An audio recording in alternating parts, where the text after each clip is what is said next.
teman-teman semua, kita sudah di Surabaya. Dari tadi sore kita tiba di sini dan dijemput oleh saudara kita.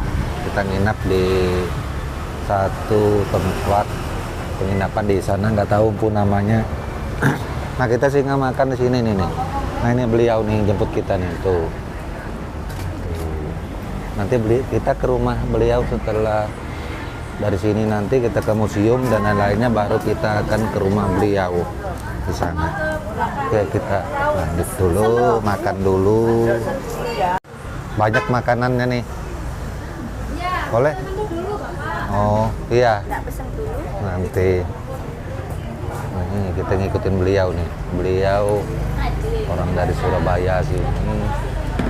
Oh, lewat sini nih. Ada tempat santai, duduk. Nah, luar biasa.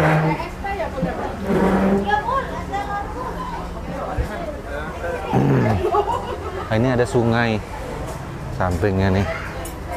Ada sungai. Sungai apa nih? Kalimas. Ya, salam prestasi. Oh. Jadi kita mau makan makan di sini bisa, sini bisa. Pemandangan danau untuk. Oh, mantap, mantap. Gitu. Kayaknya di daerah sini aja nih, pas nih ya. Tuh.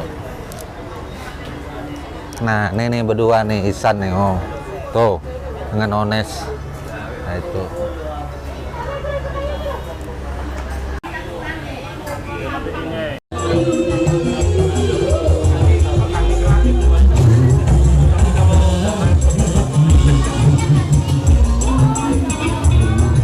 Ini hari ini Pak, hari ini memang mungkin estimasi keuangan ya Pak, karena ini kan mau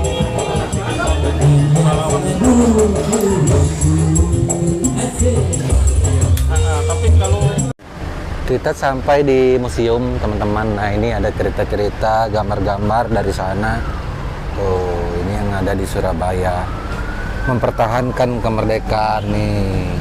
Pendaratan sekutu dan lain-lain, ini ceritanya waktu di Surabaya. Pertempuran 3 hari terjadi Oktober 1945, dipicu oleh tuh perintah rakyat Surabaya menyerah senjata. Banyak peranan radio pemberontakan Bung Tomo. Nah, ini di gambar ini yang ada, ini yang ceritanya tentang gambar yang ada ini. Nah, ini juga di sini ada juga nih. Tuh. Nah, ini keterangan daripada gambar yang ada ini. Nah, ini tuh. Nah, asik sekali, kita sudah berada di sini, Museum November. Tuh, Museum November. Tuh, metode pembayaran.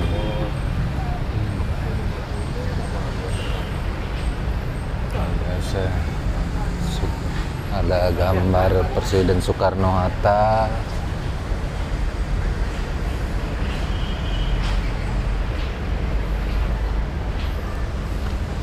Kita nanti akan masuk ke dalam. loketnya sudah tahu? Sudah tahu. Tuh. Ya, sama-sama.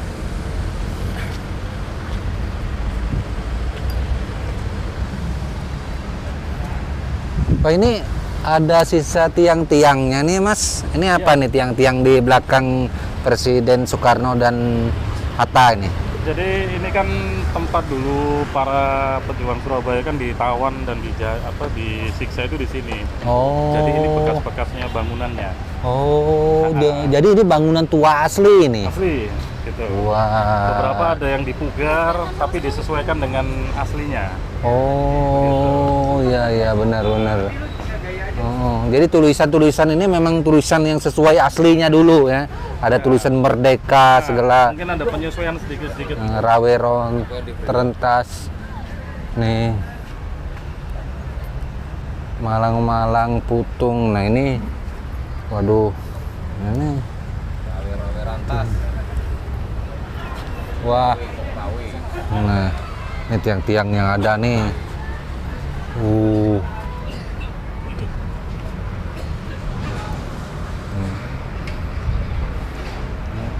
tulisan-tulisan di zaman dulu waktu menghadapi penjajahan. Tuh, merdeka atau mati, nah, ada tertulis di sini. Control per the Indonesian Republic. Tuh.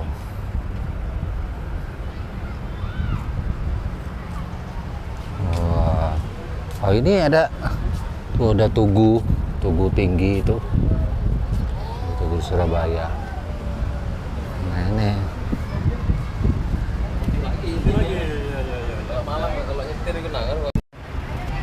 Nanti dulu. Nah, ini Mas, kebetulan nih harus tanya nih. Yang tiang-tiang ada di belakang kita nih kan bisa dilihat tuh. Tuh, ada bekas rusak juga di atasnya tuh. Nah, ini sebenarnya tiang apa, Mas? Bisa cerita sedikit ini biar empu tahu nih. Jadi tiang ini gambarkan. Ini agak sedikit ini biar terang tuh. Nah, Jadi tiang ini nih gambarkan sisa-sisa reruntuhannya Tugu Pahlawan ini. Ini dulu kan markasnya Jepang, Empu, yang saya tahu. Jadi tempat rakyat Surabaya tuh dijajah, ditindas, terus ditawan itu di sini. Begitu. Jadi ini museum ini Tugu Pahlawan ini didirikan kalau nggak salah 6 tahun setelah 10 November 1945, Bu. Jadi tahun 52 lah. Tahun 52, iya. Tugu Pahlawan ini. 6 tahun setelah Perang Surabaya. Nah, itu teman-teman sedikit cerita tentang tiang-tiang yang ada nih.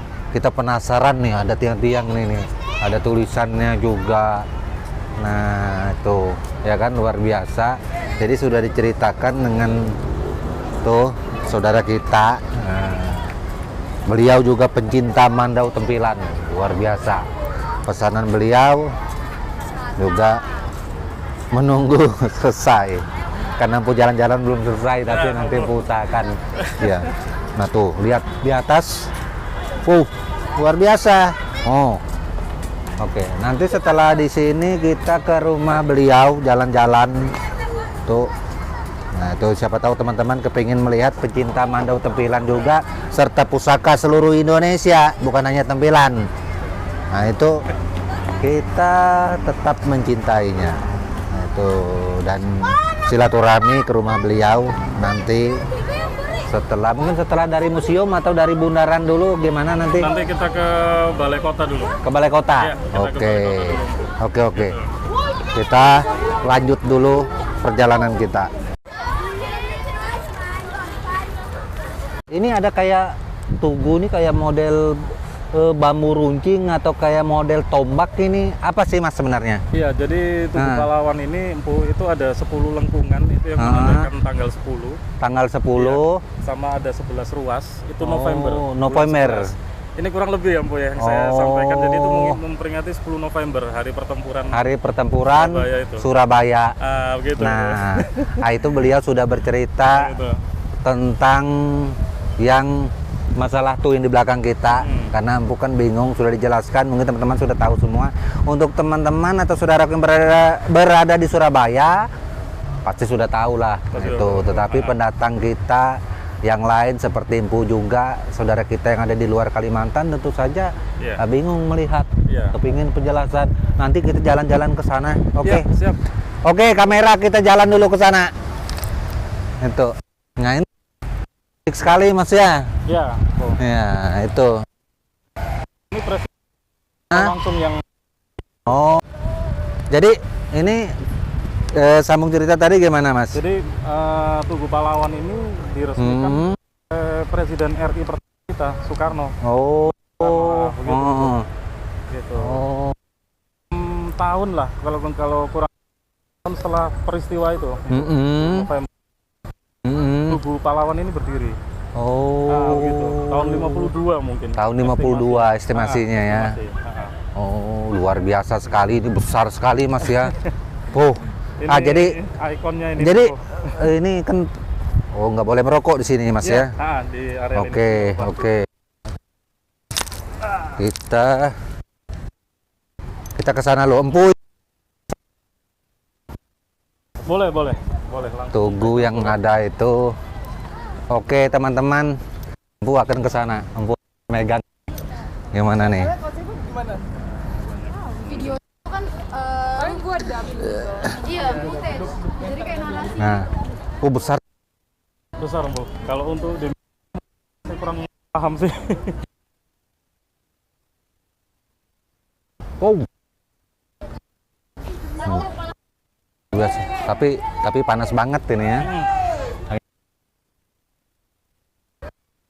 Mbak, nggak bisa dia. Ya.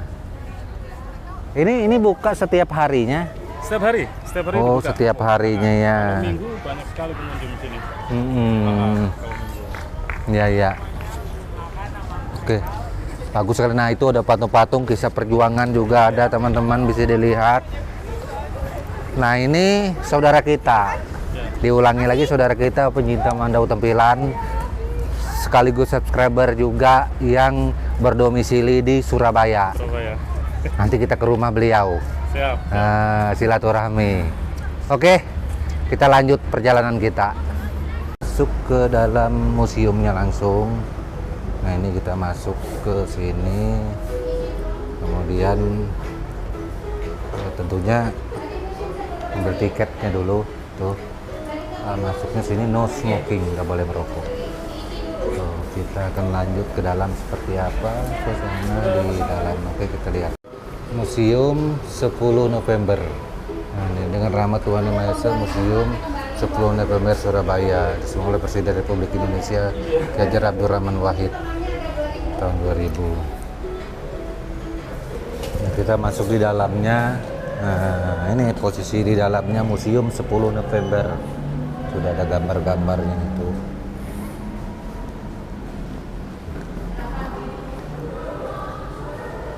Nah, ini menurun sampai ke bawah situ. Di sini ada sebuah relief kisah pertempuran perlawanan arek-arek Surabaya. Nah, dalam mempertahankan kota Surabaya atau negara kita Republik Indonesia dari penjajahan. Oh, luar biasa, teman-teman. Tuh. Tuh, bisa dilihat gambarnya enggak? Oh, jadi kita menuruni tangga berikut lagi, Mas ya? Iya, Oh. Oke.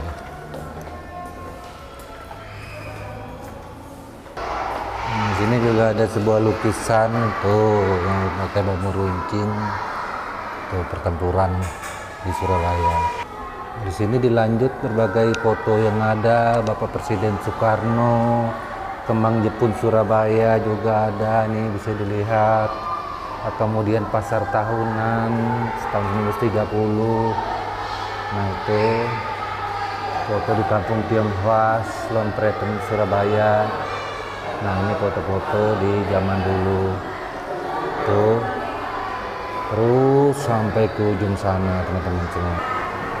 Jadi di dalam nama-nama tokoh pelaku perjuangan kemerdekaan pada tahun 1945 di Surabaya, organisasi badan perjuangan yang terlibat dalam perjuangan kemerdekaan pada tahun 1945 di Surabaya.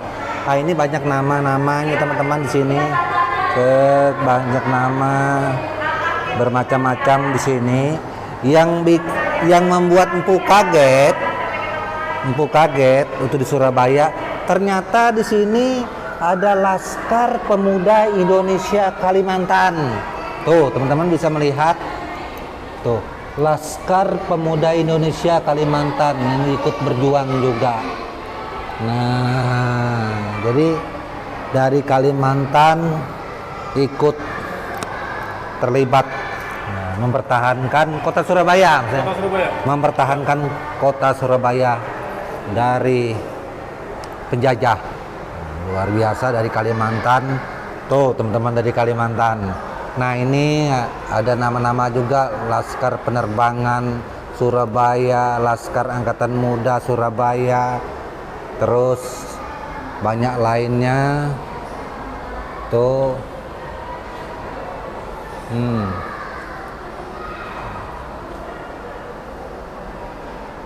Laskar, kemudian Laskar Indonesia Maluku juga ada di sini ikut berjuang.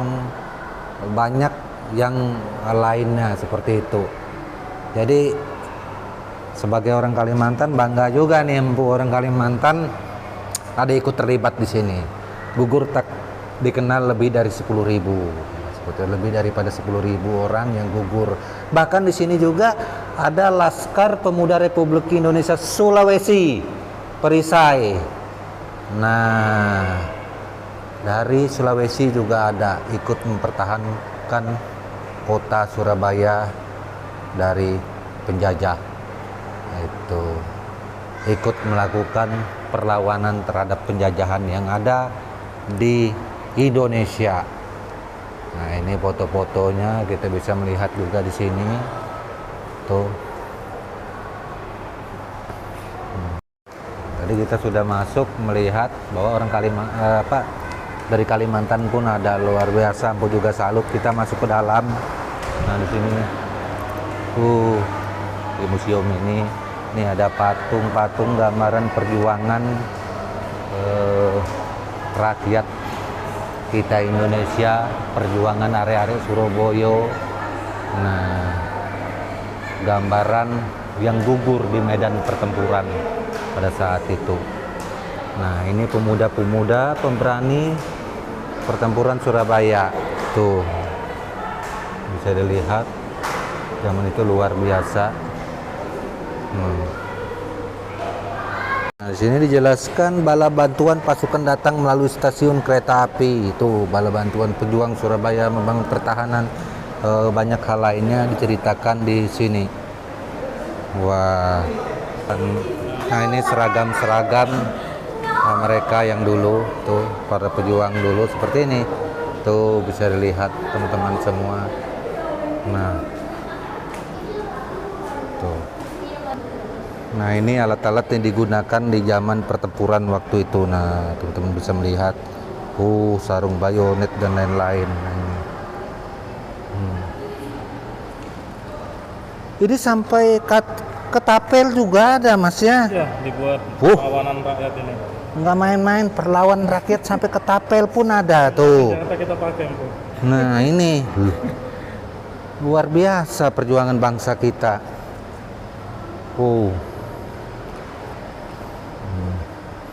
Ini tuh, ini kayak bumbung sumpit mirip, tapi ini mungkin tempat minum mungkin. Iya. Nah, ini, wah ini alat-alat senjata, granat, topi baja ya. Ini sudah, nah, topi baja.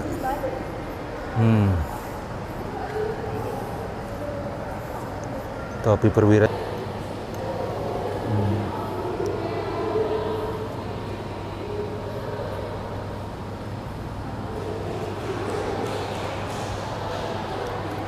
Jadi isi daripada surat ultimatum berikut ini adalah replika tanggal 9 November 1945 yang terkenal itu.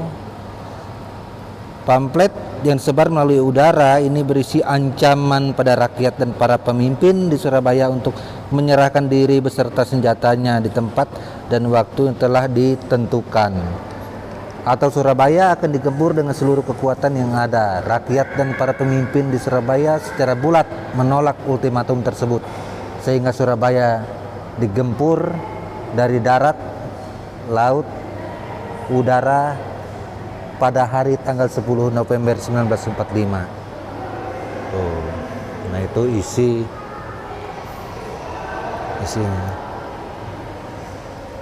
Hah?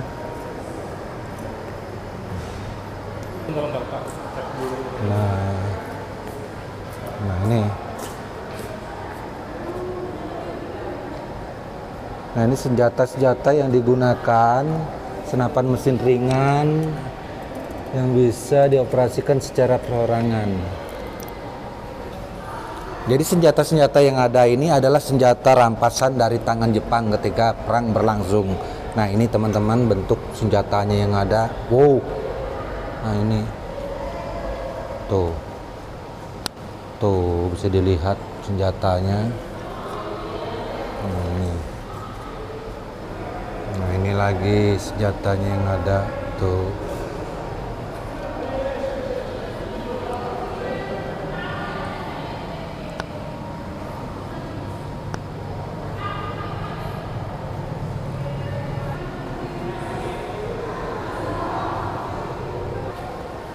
Jadi senjata-senjata yang ada ini adalah senjata yang organik, maksudnya senjata organik digunakan oleh angkatan bersenjata Kekaisaran Jepang sejak awal abad ke-20 hingga akhir Perang Dunia Kedua. Arek-arek Surabaya merampas senjata-senjata ini dari markas-markas Jepang di Surabaya selama periode September-Oktober 1945. Nah, itu keterangannya, teman-teman bisa lihat tuh. Nah, ini dirampas untuk digunakan menyerang Jepang seperti itu pada zaman itu.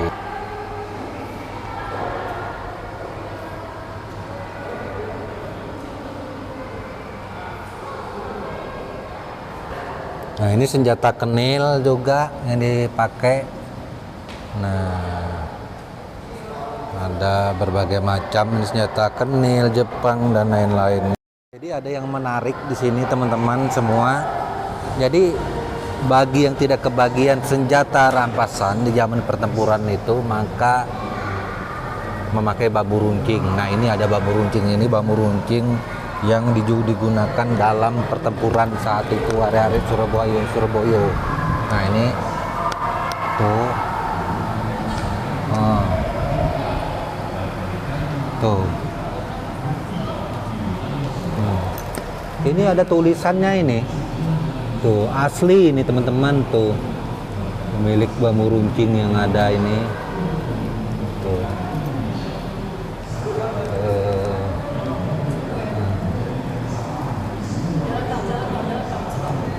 Tuh. Nah, ini. Nah, jadi bambunya ini tulisannya masih asli.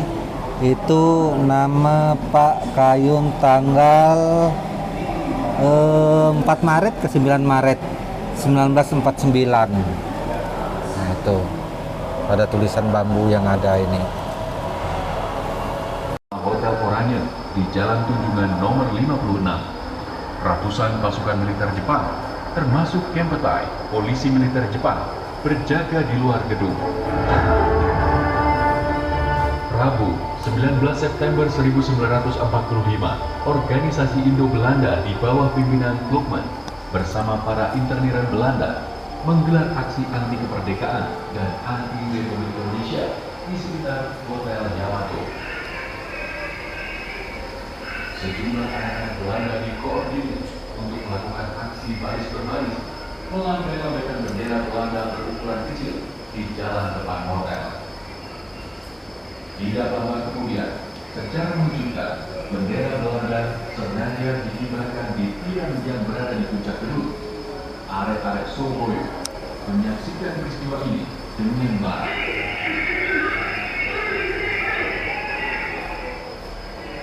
Pemuda Surabaya, diantaranya pelajar dan masyarakat umum, berkumpul di depan hotel. Jumlahnya semakin bertambah. Masa ini berhadapan langsung dengan serdadu Jepang yang sudah menghunuskan bayonet. Suasana genting ini terdengar Residen Sudirman. Dia tiba di lokasi dengan mobil hitamnya, bermaksud menyelesaikan masalah dengan jalan diplomasi. Sudirman masuk hotel didampingi beberapa pemuda. Di lobi hotel, dia ditemui beberapa orang Eropa, termasuk Klukman. Residen Surabaya itu meminta bendera Belanda diturunkan, tapi reaksi Klukman justru memicu kemarahan arek-arek Surabaya.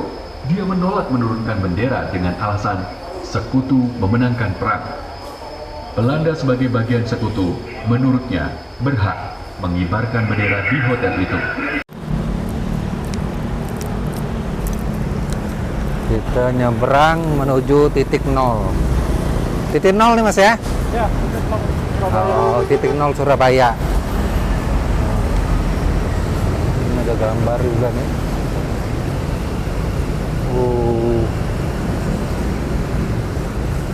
Kita menuju titik nol Surabaya.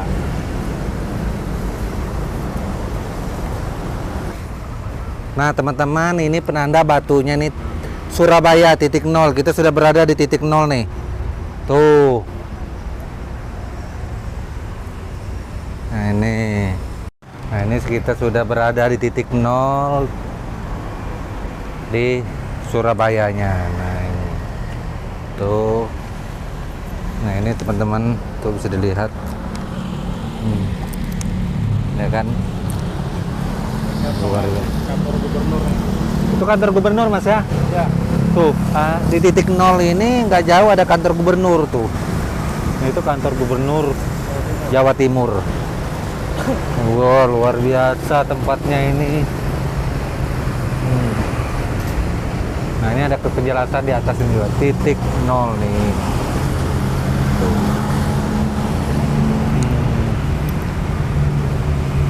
Oke, kita akan lanjut lagi ke rumah. Kita ke rumah beliau lagi. Kita lanjutkan perjalanan ke rumah beliau setelah keliling-keliling museum dan tempat-tempat lainnya, termasuk titik 0 juga sudah. Kemudian kita akan samperin ke rumah, silaturahmi. Besok Empu beserta saudara yang ada, Ones, Isan, kita akan pulang ke Kalimantan Timur.